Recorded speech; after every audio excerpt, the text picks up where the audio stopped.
We decided to take this approach, which is pretty much like a 90-day execution campaign that we did. So the first thing that we did is we identified pipeline channels. Now, how we went about, well, before I actually explain that, what I mean by identified pipeline channels is what particular channels did leads come through, or qualified leads come through in the past that led to them becoming a customer. So was it social media? Was it they did a Google search? Was it through a referral? So when I say pipeline channels, that's what I mean by that. So we included a field on their lead generation form that says, how did you hear about us? And one of the things that we identified was that majority of the qualified leads were coming through Google search. So right away we understood that, all right, Google, in terms of SEO, in terms of paid search, in terms of SEM, that's what we need to really focus on as our main channel and our main execution strategy in terms of how we will bring in more qualified leads through this particular channel. And then another thing that we did is we looked on all that data in terms of the people who had filled out the form and mentioned that they came through a Google search. We interviewed those qualified buyers. So they weren't customers as yet.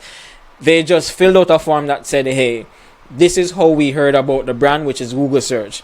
So everyone that listed under Google search, we interviewed those buyers to find out pretty much the same thing that we asked the Raving fans in terms of how did they hear about the brand, how did they go about searching for a solution, how did they end up finding out about the brand, and so on.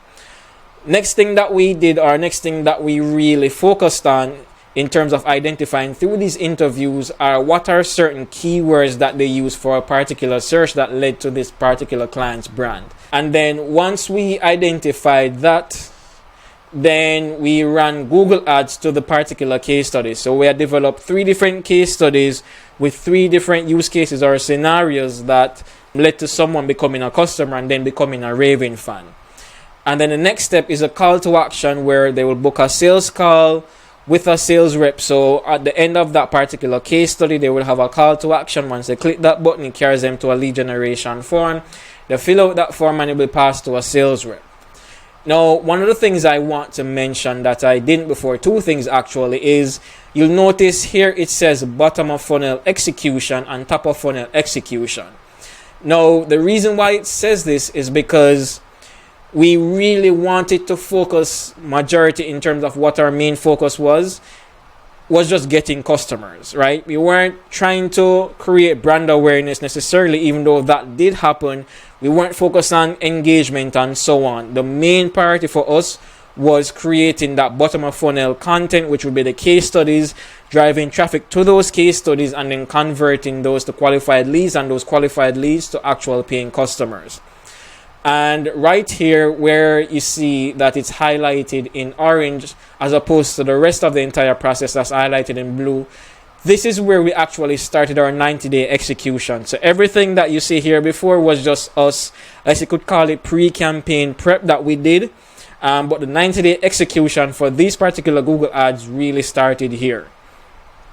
Now, after the first 30 days, we realized we were getting some positive signals. So we decided, hey, let's also execute a top of funnel execution with this in terms of content that we can create just for brand awareness. We're not necessarily expecting leads to be generated from this particular top of funnel campaign that's running parallel with the bottom of funnel execution.